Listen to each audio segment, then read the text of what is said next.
Michigan football just exploded on social media over the past 8 days of this whole NCAA saga. So we're going to talk about that today on the show. But I'm also going to give you just some general thoughts on this team, where they go forward from here, and look forward to next year. We don't even know who's going to be the head coach in a lot of ways. But first question came in from my guy, Matt. I think it was his birthday the other day I saw. So happy birthday, Matt. He says, when will this dog and pony show go away? Yodes, LOL. As the Michigan football NCAA drama continues. I think this is day 8 or 9, maybe Wednesday. So day 9 of this NCAA drama with Connor Stalions, right? I could let you guys on a little inside scoop. Producer Nick isn't here with me today. Jack's off. And I can't say that. Jack's off. Oh, gosh. Sorry, Jack. I used the word with the other word. I joked about it. The manifesto I tweeted out a little bit ago. That's just a ChatGPT joke, so don't get fooled by it. We're just having a little fun out there if you guys saw me tweet that out on Friday. But before we take some questions, look at the 2024 future, ask you guys this question. As we're trying to get to know more of the audience, know more about you guys, take our minds off the whole drama with the NCAA, and we've had a big uptick in new viewers, I should say. So how old are you? Let me know. YouTube would give us some general guidelines of how old people are, but love to know just more about you. Let me know how old you are, see kind of what age group our audience is, see if it matches to what Google and YouTube give us in these analytics. So Matt's going back to this question. We'll go back to him. When will this dog and pony show end? Well, I don't think anytime soon, right? And this is another thing for this Michigan football program to have to deal with, for Jim Harbaugh to have to deal with. And maybe it just ends with Jim Harbaugh calling a press conference on Monday and resigning, right? That's possible, right? I hope not. I hope that's not the case. I don't necessarily think that's probable, but these things happen fast. Remember back to the summer, Northwestern, it was like a hit piece from Front Office Sports and some dude with his pronouns in his bio writing a hit piece that, oh, they're tough on their players, and there's all these jokes about weird stuff in the locker room, guys taking snaps in the locker room and touching each other's genitals, etc. And it was like they suspended their head coach, the Northwestern head coach, Pat Fitzgerald, and it wasn't more than like 2 or 3 days. Boom, he's fired. The next hit piece that came out, the next person who stepped forward and said, oh, he was a little tough on him. So Mel Tucker, it was like article drops, suspended, fired, all in a matter of days. So that could happen here. Now, it's stretched out NCAA in Ann Arbor, but if that doesn't happen and Jim Harbaugh just falls on the sword or Michigan fires him and that maybe takes care of some of this situation, then this is definitely going to go well into 2024. Hell, we could still be wondering about it a year from now, even after the 2024 season, because the NCAA is one of the slowest moving organizations in the world. Guys, when we publish this video, make sure if you're one of the first people watching it, if it says less than 1 hour under the video since publishing time, give me a like on it, because we have hacked the YouTube algorithm. The best way to get this in front of more Michigan football fans and less Ohio State, less Notre Dame, less Tennessee, TCU, Georgia fans that are spamming us in the comments is to get more Michigan football fans to like the video. They'll put it in the YouTube feed of Michigan football fans who have yet to watch this show. So go ahead, hit that like button. Let's get to 100 likes within the first hour. Next question is we're going to take some more of your questions here on the Michigan Football Report. Tanner says, is Ryan Day working with Pete Thamel to save his job when he gets obliterated by Michigan again? Well, we got vindicated on Thursday night, and I talked about this on Friday's show, is that finally one of these sources, who were still all unnamed cowards at this point, named Ohio State by name. They said a TCU coach talked to Sports Illustrated, hey, after the Michigan-TCU matchup was announced, they were getting coaching calls from all these coaching staffs, including Ohio State. They named Ohio State by name, saying that Michigan has, and I quote, you like this one, Nick, this is on Friday's show, the most elaborate sign-stealing and sign-stealing, whatever, I can't remember what it was, the most elaborate spying and sign-stealing network in the history of mankind, or on the planet Earth. So, like, bigger than anything we've done in a war, World War II, bigger than the CIA, bigger than the NSA, Michigan football, and a 28-year-old try-hard super fan who got a job with the program, Connor Stalions, smarter than the NCAA. But is Ryan Day working with Pete Thamel? It sure seems like, right? He sure seems like he's a mouthpiece. We have at least 3 times over the last 3 years that Thamel or someone like him has put out allegations towards a football program that Ohio State lost to or was about to lose to, right? Clemson, oh, they steal signs, they spy on practice. Georgia, Kirby Smart had to answer a question that whether or not they planted a camera inside the practice facility before the CFP last year. And of course, this last one when there's problems with Ohio State, if they're losing games, if they're favored, if not favored to beat Michigan that year, trust me, Pete Thamel is going to carry water for Ohio State. He is a complete Ohio State mouthpiece, kind of a scumbag, and we all remember he is the guy who got completely duped by Manti Te'o. He's the one that introduced the world with a Sports Illustrated cover 11 years ago. Manti Te'o's girlfriend, blah, blah, blah. Journalistic malpractice. I think a lot of that's going on here with Michigan football. Blue Man Wolverine. Ask me here, what scenarios have to play out to have J.J. McCarthy win the Heisman?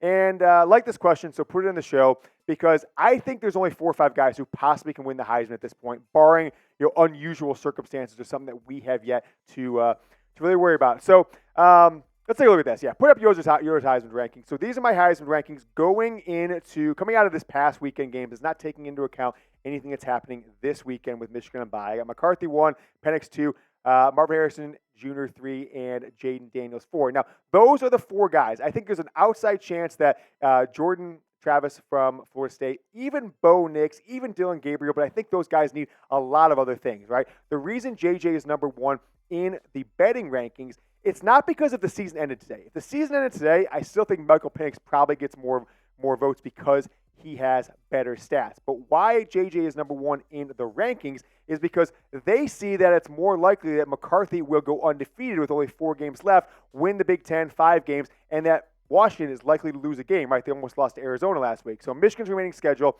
next Saturday, they've got Purdue, night game at the Big House. On the road, big noon for Penn State, TBD time at Maryland, and then home against Ohio State. That's also a big noon game as well. And then a PM night game at Big Ten Championship, right? So Michigan could lose, but they're favored in those games by at least 5-6 points each, right? How about Washington? So they're playing Stanford. Okay. They got at USC. They'll probably be, what do you think that is, Nick? You're a betting guy. What do you think that spread will be? 7? You think they'll be favored over USC on the road? Yeah, maybe. You might be right. USC's kind of stunk lately, so they'll be favored at USC, but it's on the road against a Heisman Trophy quarterback against Utah. That's a losable game. Oregon State, right? That's a losable game. Washington State, maybe, but they've been pretty decent right now. So 4 of these last 5 games, and then they might have to play Oregon or maybe even a USC or Utah. Who knows how it shakes out in the big Pac-12 championship game. So they have more losable games, more opportunity to lose, at least according to the odds makers, which makes Michael Penix's candidacy not as strong as J.J. McCarthy's. Their stats, they're comparable. J.J. now with 3 rushing touchdowns included in that, has more touchdowns, but vastly fewer passing yards, right? He's 750 yards behind, 777 yards behind Michael Penix.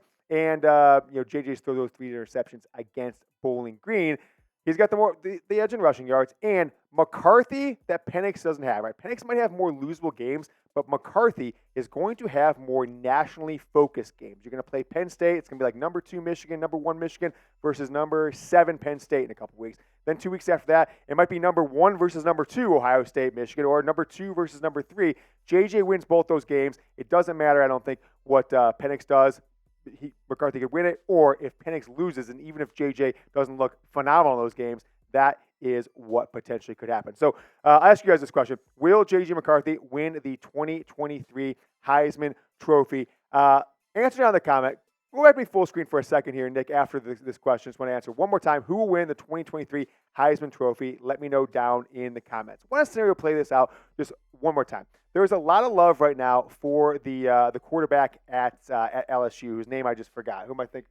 Jaden Daniels, right? The transfer from Arizona State.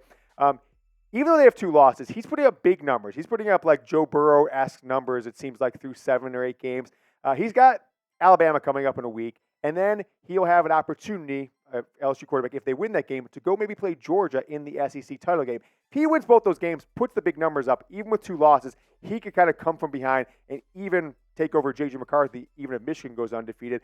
Marvin Harrison Jr., the other side of it, the other scenario that happens, if those other quarterbacks lose a game and Michigan Ohio State go in 2 versus 3 or 1 versus 2, it could come down to which of those guys, McCarthy or Harrison, performs best in the Michigan Ohio State game to decide who wins the Heisman Trophy. If everybody else eliminates themselves with poor play or loss, it could come down to 1 versus 2, 2 versus 3, but also the 2 top Heisman Trophy candidates in that last game, November 25th. Bradley Drella is asking this question. He says, what will Jim Harbaugh's punishment be? I've got a handful of punishments, a handful of things that I think could happen with Jim Harbaugh. I think the soonest and maybe the soonest punishment, like most recency bias, or something that can happen immediately, or and probably the worst, the most harsh, would be that they decide to suspend Jim Harbaugh or fire him, and he never coaches a game again in Michigan. Right? I'm talking about before next week's game against Purdue. I think the most likely is that what all comes out as Michigan is shown if Jim Harbaugh didn't have any direct knowledge and really was, in the dark. It's possible. I know people are like, oh, he should have known, or if he didn't know, he's an idiot. These organizations have 100 people that are working for them. It's easy to have this fall behind, but Harbaugh probably gets suspended anywhere from 3 to 6 games next year. Michigan probably pays the maximum fine that the Big Ten is allowed or the NCAA is allowed, and maybe Harbaugh himself agrees to a big fine that he pays. And Michigan probably has some recruiting sanctions, may see a postseason ban. I don't think they're going to vacate games from this year or the past, and I don't think anything's going to happen with this season. But we might not ever see Jim Harbaugh on the sidelines, whether it's that he steps away or he's suspended and just doesn't want to deal with that and decides to move on to maybe an NFL job. My guy from Twitter, Sam Strupa, he says, what sanctions do you think Michigan will get? Oh, this is the same question again. Sorry. Well, kind of the twofold question, right? Yeah. So I almost answered them both. I think I put them in the show there because I intended to kind of read them both and then answer. So that's my bad, Sam. Didn't give you enough love for asking the question, but all of my answers were really kind of given in there. Again, I think it's going to come down to clearly something happened here. Michigan's guilty of something, whether it's egregious NCAA violations, I don't know yet. It all goes to who knew what did they know, when did they know, who funded it. The Big Ten or the NCAA can prove any of this. The more they can prove and the more people knew, the worse I think the sanctions are. If it's a one-man show, Stalions or low-level staffers, 3 or 4 of them put this together, and no one had any knowledge that really make decisions, then I think Michigan could get off with more of a slap on the wrist. My guy, Christian Painter, coming in with the question. He says, will Michigan try and get a quarterback in the transfer portal next year if J.J. McCarthy goes pro? Nick, you are a big fan of Drake May. Is this accurate to say? You are? Okay, Nick's a big Drake May guy, one of the few North Carolina fans of all time. I think there's a chance right now that with May losing last week to Virginia, Caleb Williams kind of looking like a schmuck the last couple games, J.J. McCarthy might start getting some number 1 pick buzz. He could come out of nowhere like quarterbacks have done in the past and be off to the NFL. So I'm going to address this question in just a moment. I'm going to actually tease, kind of here, one player in particular that I think Michigan can and should target as their quarterback of the future in the transfer portal in just a moment. But I did want to tell you guys about today's sponsor, and that is Prize Picks, the favorite app that I have on my iPhone this football season. It's the ultimate daily fantasy sports platform that takes your passion for sports to the next level. It's so dang simple. That's why I use it so much. It's so simple. I don't have to go, set a complex fantasy sports lineups or play against these daily fantasy gurus who spend all day trying to compete against, just average daily fantasy players like me. I've never really been into daily fantasy, but that has changed with Prize Picks. Take a look at the picks I made here for Monday Night Football. I'm going Josh Jacobs. All you got to do is say more or less for the predicted stats or the offered stats that Prize Picks have, right? They have touchdowns, they've got yards, sometimes interceptions, things like that. I went less than a half a touchdown for Josh Jacobs. They're playing Raiders, playing the Lions Monday Night Football. So I really encourage you guys, Prize Picks, get going on these picks that I made as well. I think the Lions offense is going to have a field day on that suspect Raiders defense. I'm going more for the passing yards for Jared Goff, also going more for the receiving yards for Amon-Ra St. Brown. I put $10 on this. I win those, make those 3 corrections correctly. I win myself a 50 burger. Get going with Prize Picks. Get up to 25 times your money if you make 6 picks more or less on any little game or day you want. Thursday Night Football is fun to play. Sunday, Saturday, Monday Night Football is always one too good to wrap up the week. Baseball, basketball, etc. NBA getting started. PrizePicks.com/CLNS. Use code CLNS. $100 deposit match. Use that code CLNS. Link is down in the comments and the description. Click on it. Use the code. Get going with Prize Picks today. Back to the question from my guy, Christian Painter at Christian Payne 12. All right, so who's a quarterback out there that's won in the last couple of years a conference title in a major conference, one that's beat and owned a future Big Ten team in USC, and that's Utah's Cam Rising. He's going to have another couple of years of eligibility, it seems like, because of the COVID year, and he's going to basically redshirt. He's not going to play this entire year.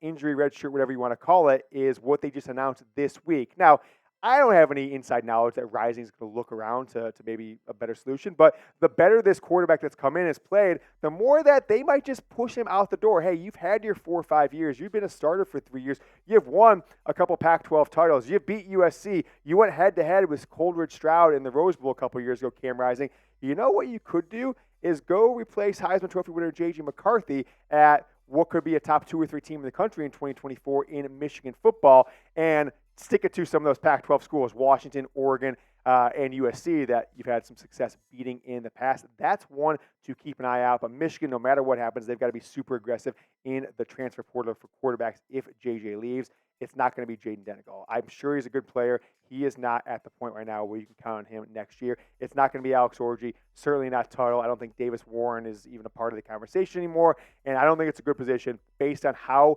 tough the schedule is next year and how talented that team can be around a quarterback from Michigan that you start a true freshman like Jaden Daniels. So look for Michigan to be ultra competitive and ultra aggressive in the transfer portal starting in December.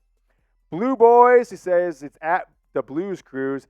He says, what's the biggest question mark for this football team heading into the games after the bye week? Is it the running game, the secondary? What do you see being the one weakness a team like OSU could try to exploit? Well, I focus more on just the weaknesses overall based on what I've seen over the last 8 weeks. I'm sure Ohio State agrees with some of these at least, and they will try to exploit one of them in general. Number one, the running game. The team with the best running game in college football over the last 2 seasons, the Michigan Wolverines, the best offensive line, 2-time Joe Moore winning offensive line, has really been kind of mediocre. Donovan Edwards has done nothing. Blake Corum, I think, is maybe like 100-yard game this entire season so far through 8. Can they turn it on like they did last year against Penn State, against Ohio State? It was like 160, 170 for both those games, guys, against Penn State last year, right? Michigan put up 500 yards in the second half last year rushing against Penn State and Ohio State. Then it was the Don, 75 yards, 85 yards. We haven't seen any of that. Corum was like a 145-yard run, and that's the only explosive play that Michigan's had from the running game. It's way down from last year. All right, second thing, the pass rush.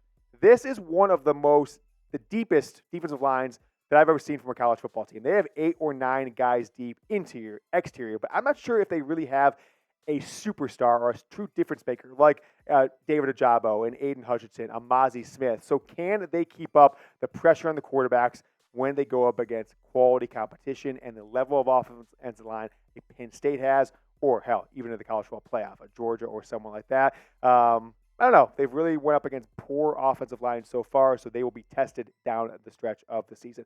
Lastly, passing game from the pocket.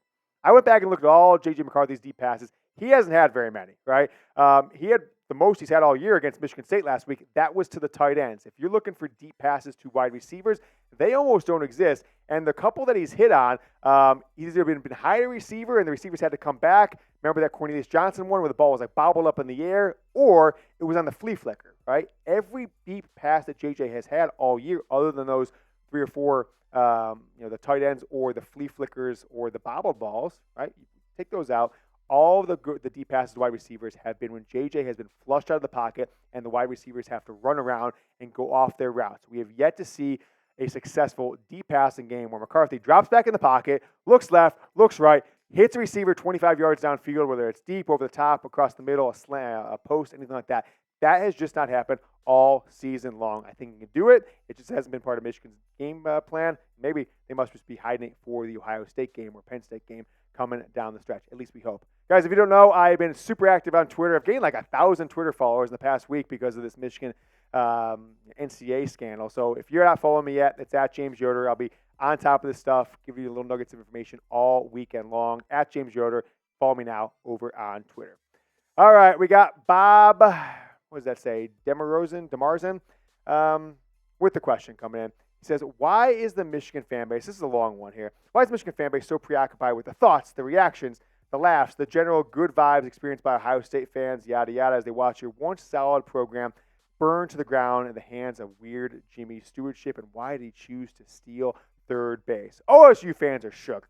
They are going back in the archives, I saw my guy Zach Smith putting out, hey, I have this picture. We found this thing in the stands after the Ohio State-Michigan game in 2018. Give me a break, Zach. I know that's fabricated. You guys are crazy thinking that's happened. These Ohio State fans are so shook after these last 2 losses.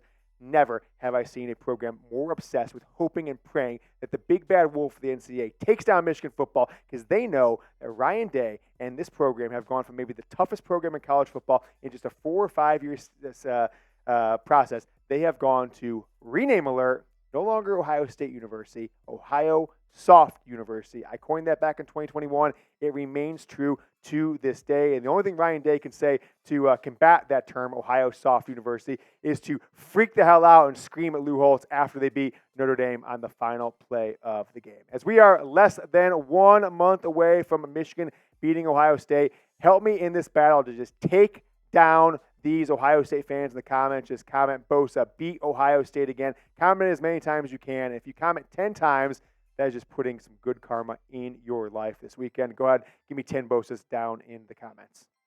Last question coming in from this guy, Alex Green. My guy Alex Green here on the YouTube channel. He's saying, what's the injury to Kalel Mullings, and when is his return? Well, we told you last week it's a wrist injury. I don't know if he hurt it from carrying a ball or blocking, but nevertheless, looking forward, Kalel Mullings has really emerged over the last few weeks. He's got decent stats, etc., and most of those have come in just a couple games as of recently. I thought it was kind of a joke last year when he started getting carries. He hit the jump pass against Ohio State, etc., so he kind of got a warm spot in my heart forever. But there is real rumblings that he maybe deserves the backup running back over Donovan Edwards at this point, which is kind of crazy to think about given the expectations that we had for the Don. So wrist injury, we'll see him next Saturday at when Michigan hosts Purdue under the lights, another NBC Sports game at the Big House. We're back on Monday. If anything happens over the weekend here with Michigan, the NCAA, anything substantial, I'll put out a video from home, do one there, no graphics or anything like that. So count on me to do that. But if not, we'll be back on Monday with another Michigan football report. Till then, go Blue.